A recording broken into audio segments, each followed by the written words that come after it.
We begin the third part of our tour at the orange grove.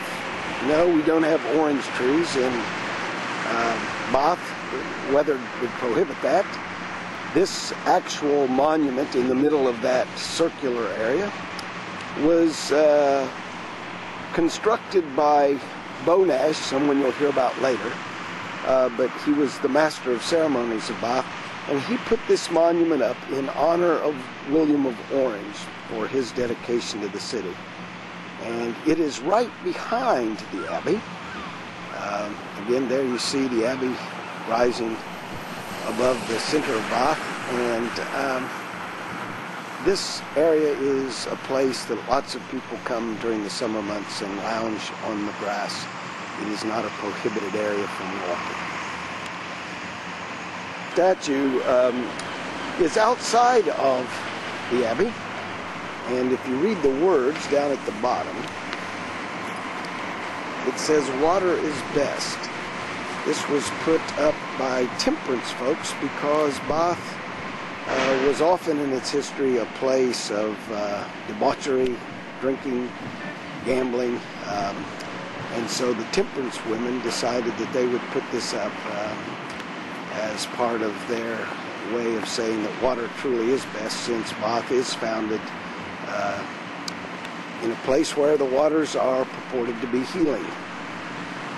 Now, we're on the north side of the Abbey, and if we pan around, get you an idea of the skyline.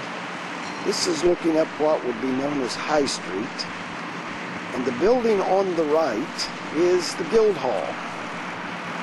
It's kind of the city hall for the Bath.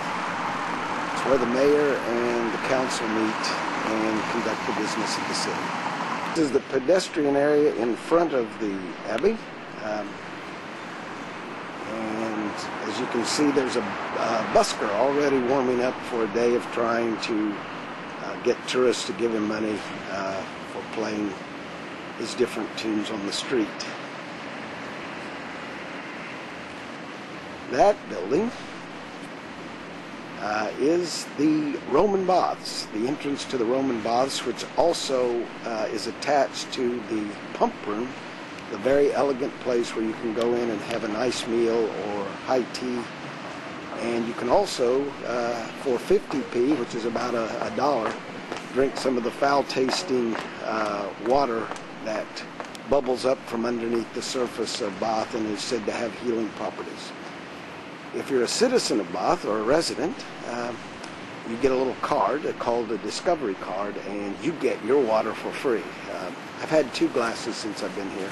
Not the most pleasant stuff in the world, but I do admit I feel better. Door of the Abbey, and Peter and Paul stand on either side of the door. Very interesting kind of ecclesiastical history here. Let's look at Peter first, and you will see that he has a nice full beard and looks quite nice. But if you go over to Paul,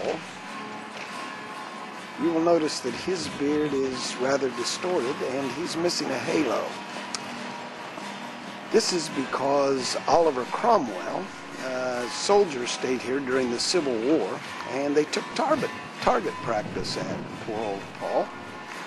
And so they had to reconstruct his head, and that's why he does not have the same magnificent beard as Peter.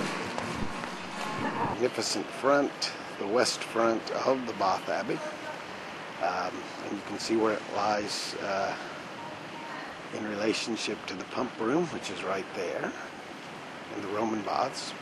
And then on this side of the street you have shops, places to get coffee.